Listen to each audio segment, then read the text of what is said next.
Well, I got back to the house in time to watch you drive away.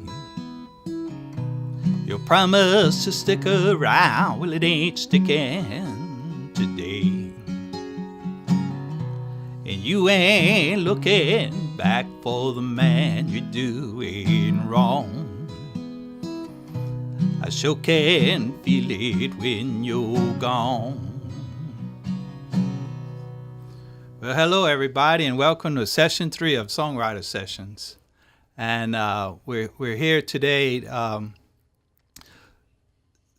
welcome a new artist, Mr. Buck Allen of Hurley, Mississippi. Good afternoon, everybody. Glad to be here. All right, and Buck brought his posse with him, and they're here in the studio. All right. Y'all have the distinct honor of being the very first studio audience. And Tommy last week was the first artist we interviewed. So there's going to be some good prizes he's going to get. So probably y'all will get some prizes. So I'm pretty sure. But Songwriter Sessions are all about getting to know songwriters, but more importantly, the who, what, when, where, how, and why of songwriting and how that all came to be for them. So tell us, Buck, how did you get started and how did that come to be? Quite honestly, I mean, it's just I was born a songwriter. I remember in the first and second grade, we lived about a mile and a half from school, and I walked that walk every morning and every afternoon by myself. And so I remember singing songs about dogs and climbing trees and flowers and Jesus and all the little things. Probably wasn't so many love songs in the first and second grade, but yeah, right. And I've never stopped writing. I've been writing. It's been therapeutic for me from yeah, definitely, early age. Definitely, it's therapeutic. And so in that time, you've probably written more than a few songs. Yeah, probably 20. Yeah, several thousand. And so you're here in the studio today to not only to tape this session, but to record some of your songs with Pershing. Yeah, we're doing 4 songs this today, and it should realistically, well, we have plenty of songs for a CD already, but technology's changing. I'm not even so sure if I'm going to release a physical CD as much as just... Yeah, it might be downloads. Yeah, right, we're sure. building a website. The website's about done, and I despise giving money to iTunes, sure. So they're getting half the money for the song I wrote. So how do you decide of all those songs you've written that a song is worthy and it needs to come into the studio and to be recorded and mixed and produced? How do you make that decision?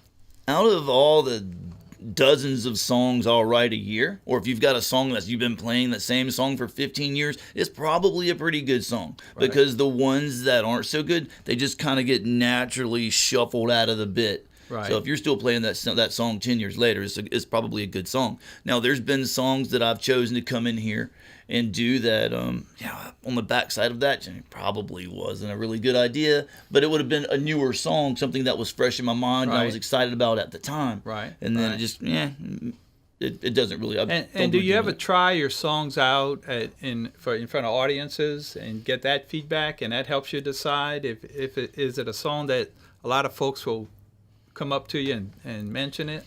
I'm pretty fortunate that I have a tight circle of friends that will critique my songs. We'll be sitting around a fire drinking a cold beer or something, and I'll bust out my new songs and try them on them. And my wife, she'll tell me if she likes it or not. Now, if it's bad, y'all gonna say it. All right. Absolutely. You need honest feedback. You really do. Now, where that's different is if it's something that's not country, because they like country. Oh, okay. If it's So you need another group. Yeah, you got a whole nother bunch of friends for the rock songs. So you let's say you pick a song. Now you need a studio. You need an engineer, somebody who knows what they're doing. What do you look for in a studio? Well, how I came across Pershing, because there's a number of studios along the Gulf Coast in Mississippi that are closer. Much closer, 3 hours closer. Yeah. And they're good in their own right. Right. So I was working down here in southern Louisiana, and I met a guy at a bar, Eric Geibel, and then he introduced me to his dad. Well, actually, I met his dad first, and then I met his son here. I met his son in Iraq. I met Bruce in Iraq. Right. On I think back then it was something like, what was before Facebook? MySpace. MySpace, right. And so Eric was recording with Pershing. And I was looking for somewhere to record. He said, man, check this guy out. He's just fabulous. So I checked him out, and I can't go wrong with some Persian Wells, man. He's digital Sac-a-Lait Studios. Little plug for you. Oh, yeah. That's right. That's right. There's, the integrity of the entire process, man. Persian's just the man. I don't trust a whole lot of people in my life. Persian can have the keys to my house. Oh, yeah. No, definite. And, he holds true to the artist. It's definitely is your song and your style and the way you deliver it, Versatility. That's what he's got. Oh, big time. Not only how honest he is and just an all-around fabulous person, him and April, but his versatility. You can come in here with anything and just give him some direction. If you can explain it, man, on the backside of that, what he does, and the tight niche group of friends and musicians that he has that he can bring in. Waylon Thibodeau. Oh, yeah. He played all the fiddle on my first CD. Oh, yeah. Try to find a fiddle player better than him. And Persian's real good about making suggestions. Yep. And you don't have to take it, but, it gives you another viewpoint on that. Right. An honest opinion. And he's really good.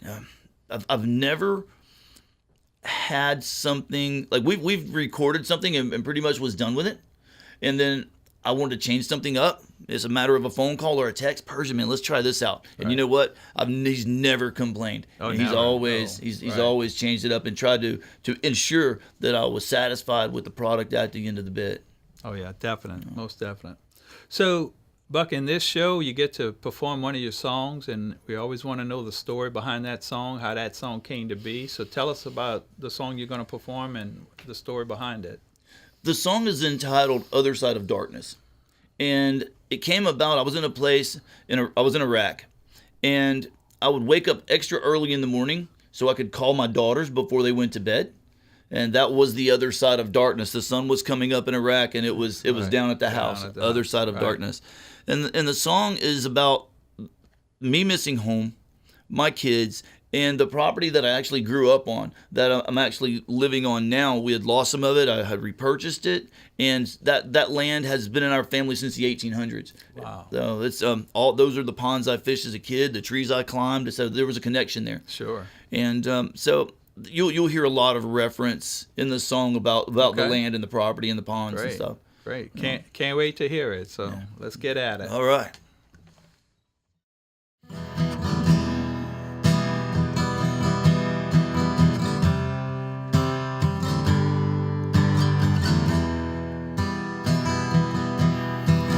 Think about home every day, a little country lane way out in the woods.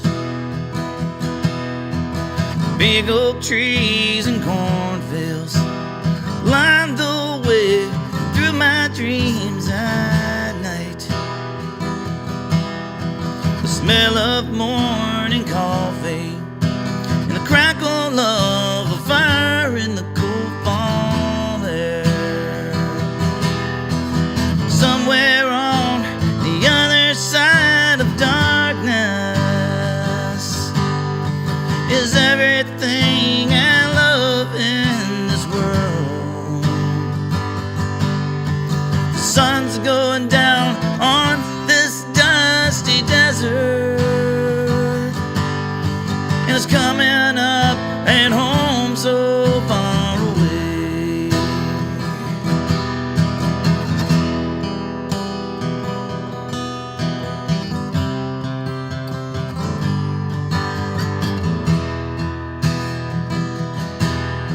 There's something about a sunrise and a rooster's crowing that gets the day off right.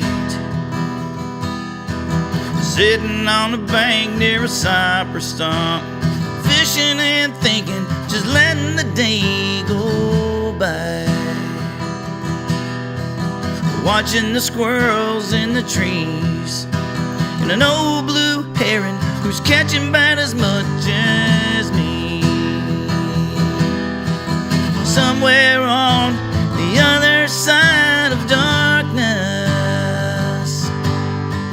is everything I love in this world. The sun's going down on this dusty desert, coming up and home so far away. It's coming up and home so far away. It's coming up and home so far away.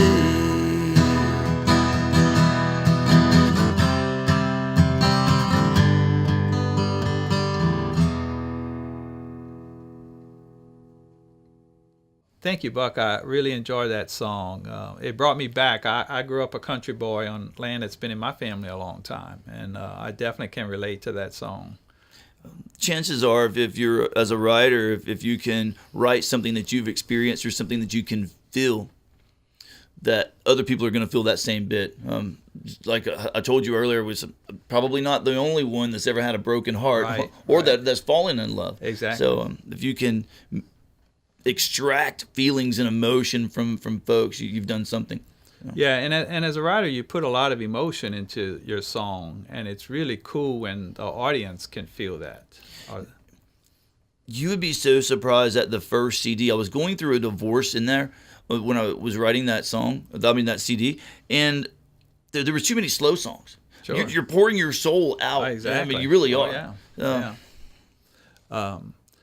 There's an advantage to getting older in that life has beat you up a few times, so there's a lot more to write about.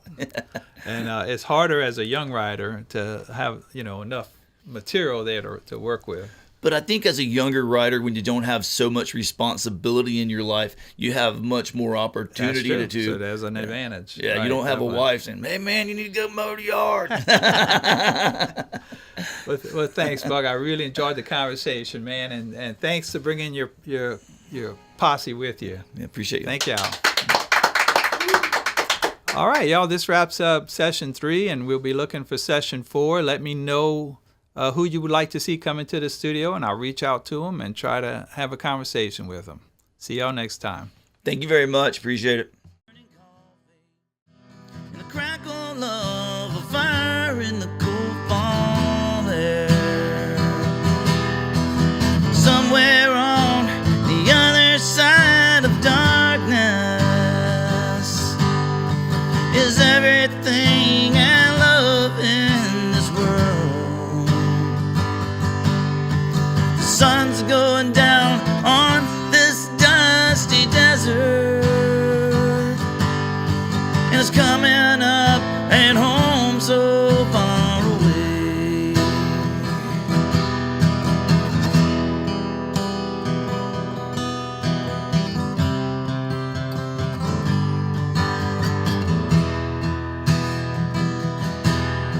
There's something about a sunrise and a rooster's crowing that gets the day off right. Sitting on the bank near a cypress stump, fishing and thinking